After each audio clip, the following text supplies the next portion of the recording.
Fala rapaziada que se liga no meu canal, muito bom dia. Agora são 9h30 da manhã. Seja muito bem-vindo a mais um Bom Dia Mercado. Vamos falar um pouquinho dos jogos que passaram de ontem que eu trabalhei, que eu agendei com vocês aqui, e os jogos de hoje, dia 18 de outubro. Beleza? Então vamos lá. Deixa eu colocar aqui. Falar um pouquinho de Avaí Internacional. Comecei trabalhando back ao Internacional devido à odd. A odd estava mais ou menos ali a 2,18, foi a odd que eu peguei. O Inter controlava a bola, o Inter tinha um pouco mais de volume, resolvi fazer aquele back ali por teste, né, por questão de apreciação da odd, né, gostava bastante daquela odd do Inter e queria ver como é que o Inter se comportava nos momentos iniciais. Se o Inter logicamente não correspondesse, eu iria fechar. Como o Inter começou a produzir uma quantidade de jogadas ofensivas satisfatórias para mim, eu fui mantendo porque eu acreditava que essa odd iria se manter ali naquele patamar. Acabei sendo agraciado ali com um cartão vermelho para o time do Avaí. Isso me pagou 55% mais ou menos da entrada. Não fechei a posição, queria ver o Inter, queria ver como que o Inter ia reagir, né? Logicamente não fechei porque está no meu método de trabalho.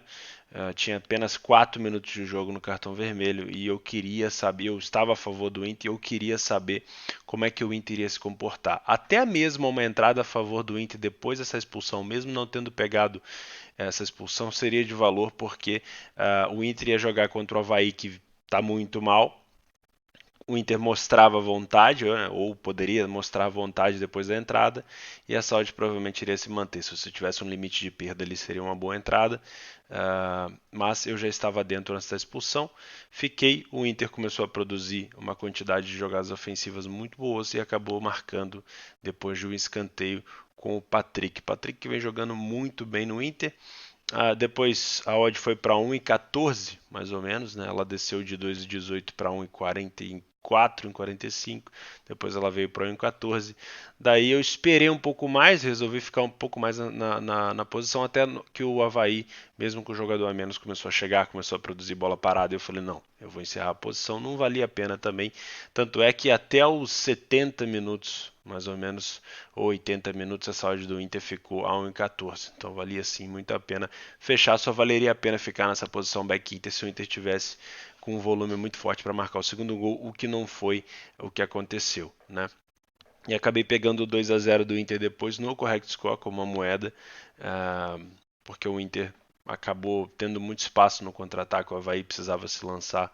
O Avaí, infelizmente, né, como eu falei ali ontem, na minha opinião, já foi mais uma derrota em casa. Enfim, é muito difícil. O Avaí ganhou uma partida em casa só. Mas vamos lá. Santos e Ceará, o Santos começou muito mal. O São Paulo resolveu inventar, inovar no início do jogo. Entrou sem os dois laterais, sem o lateral direito, sem o lateral esquerdo, sem o Jorge, sem o Pará, se eu não me engano, ou não me lembro o outro lateral direito que poderia colocar a função ali no Santos. O Ceará entrou muito melhor em campo, o Santos dormindo, errando muito passe no meio, o Ceará roubando bola no meio campo, contra-atacando, até que fez um golaço com o Vinícius Lima aos 18 minutos. Foi uma pintura, pouco antes da entrada da área, ali, pouco depois do meio campo. E até o fim do primeiro tempo, o Santos não jogou bola.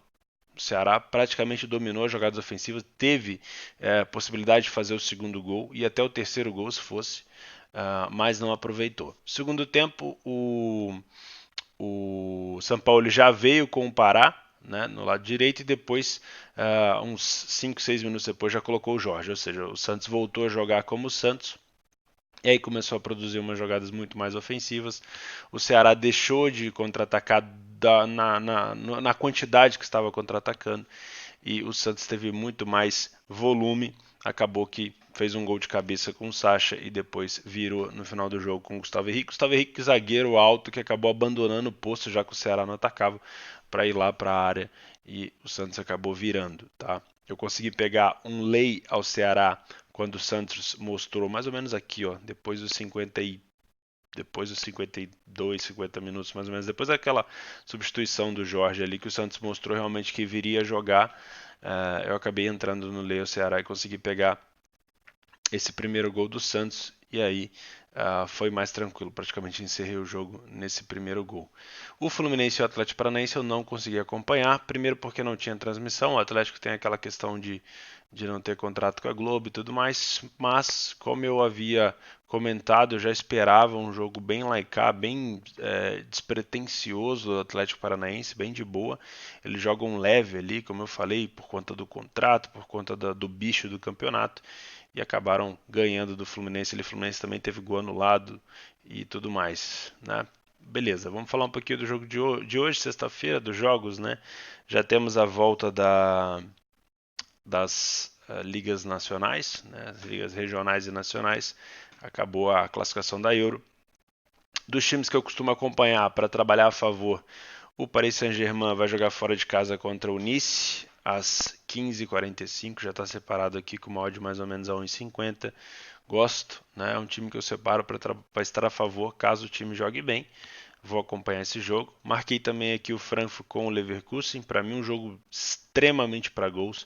Todas as vezes que eu tento puxar na minha memória um confronto entre Frankfurt e Leverkusen ou Leverkusen e Frankfurt na casa do adversário, digamos assim, trocando o mando, eu sempre vejo confrontos com gols.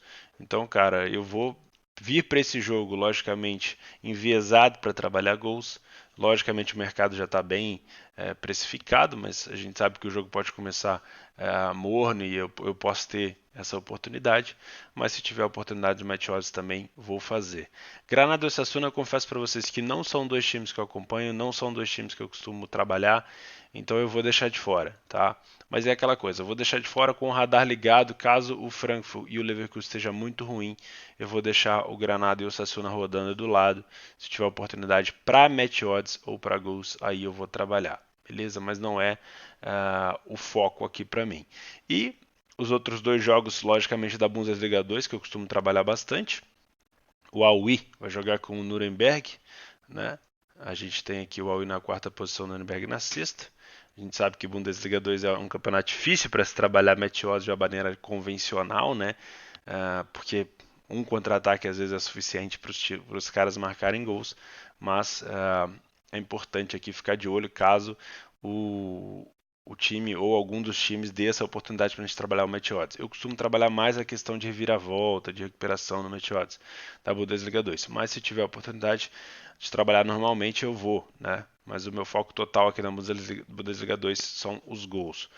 O Greuther Fürth vai jogar contra o Dresden, tá? Colocação, os dois lá embaixo. Eu não levo muito em consideração a colocação aqui na Bundesliga 2. Eu acho que é um campeonato bem franco, bem parelho. Então eu vou mais com o que eu tenho de leitura de jogo na hora que o jogo começa. Beleza? Não vou fazer Série B. Temos Cristiano CRB, Vitória Londrina. Esse eu não vou fazer. Então ficamos assim. Os dois jogos da Bundesliga 2. O Aue Nuremberg, o Fürth com o Dresden, o Franco e o Leverkusen e o Nice e o PSG são os 4 jogos que eu vou fazer no dia de hoje. Lembrando que pode ter oportunidade nesse jogo do Granada, então eu vou deixar ele de lado ali para olhar. Para quem gosta de trabalhar alguns campeonatos, né, os subcampeonatos que eu costumo dizer, tem o Lokomotiv, que é um ótimo time da Rússia que vai jogar fora de casa, e tem o Galatasaray que joga em casa aqui também com o Sivasspor. Valeu, pessoal. Então é isso. Um bom dia de trabalho a todos. Gestão de banca, como sempre, e a gente se vê amanhã. Um abraço.